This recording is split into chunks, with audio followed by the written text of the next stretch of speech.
নমস্কার, আমি ডক্টর দীপানিতা পাল, homeopathy consultant. আজ এই ভিডিওটির মাধ্যমে একটা ইম্পর্টেন্ট টপিক নিয়ে ডিসকাস করব। সেটি হচ্ছে, অনেকেই আপনারা মাইগ্রেনের সমস্যায় ভুগছেন। সেই মাইগ্রেনের সমস্যার ট্রিগার ফ্যাক্টরসগুলো কি কি সেটা আপনারা অনেকেই অবগত নন। মানে হচ্ছে, যেইগুলো আপনাকে কিন্তু এই মাইগ্রেনের সমস্যার যে বিভিন্ন রকম সিমটমসগুলো দেখা যায় তার কিন্তু সম্ভাবনা অনেকটাই বাড়িয়ে দেয়।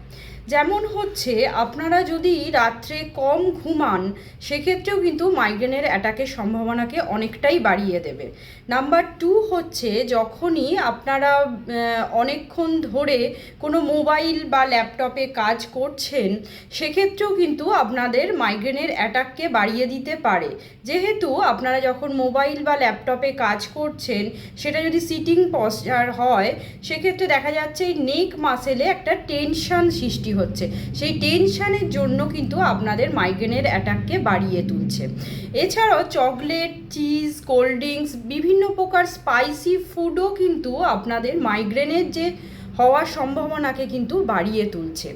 এরপরে আর একটা পয়েন্ট হচ্ছে, যাদের চোখে পাওয়ার আছে তাদের কিন্তু অবশ্যই মাঝে মাঝে আপনাদের কিন্তু পাওয়ারটা চেক করানো খুবই দরকার।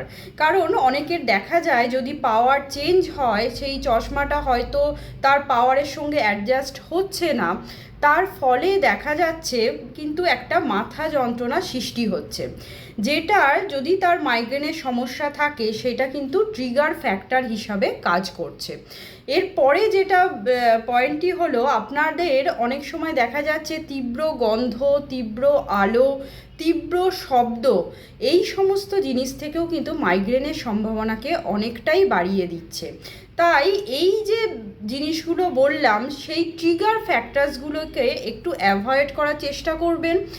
এছাড়াও যেটা আপনারা করতে পারেন সেটা হচ্ছে, আপনারা যারা ল্যাপটপে অনেকক্ষণ কাজ করছেন বা মোবাইলে অনেকক্ষণ আপনাদের কাজ করতে হচ্ছে তাদের ক্ষেত্রে আপনারা অবশ্যই কিছুক্ষণ মানে আধ ঘন্টা ছাড়া ছাড়া একটু চোখের রেস্ট দেবেন।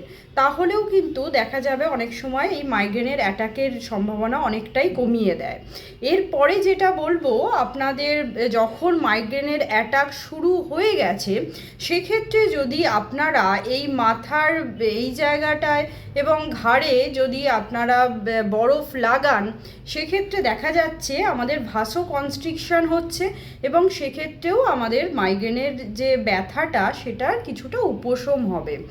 এরপরে যেটা আর একটা পয়েন্ট হচ্ছে, আপনারা যে মাইগ্রেনের সমস্যা যেই ট্রিগার ফ্যাক্টরসগুলো বললাম সেগুলোকে তো অ্যাভয়েড করবেন। তার পাশাপাশি আপনাদের যেটা করতে হবে, বিভিন্ন রকম ব্রিদিং এক্সারসাইজ করতে পারেন, মেডিটেশন করতে পারেন, যোগা করতে পারেন।